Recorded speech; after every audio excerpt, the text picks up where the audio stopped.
சிவபெருமானை வணங்கினால் என்ன கிடைக்கும்? நிறைய பேர் நம்மளை பார்த்து கேட்கக்கூடிய அது அற்புதமான கேள்வி.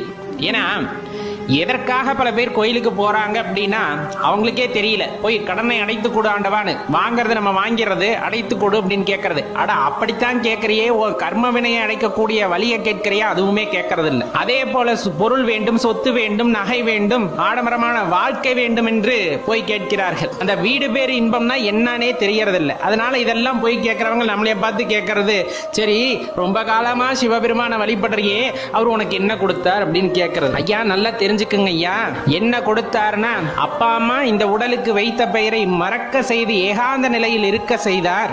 பற்றற்ற நிலையிலேயே வாழ்வதற்கு பழக்கப்படுத்தினார். எப்பொழுதுமே அந்த பஞ்சாட்சரத்தை சொல்லிக் கொண்டிருக்கக்கூடிய அந்த வாய்ப்பை நல்கினார், அந்த மகிழ்ச்சியை உண்டாக்கினார்.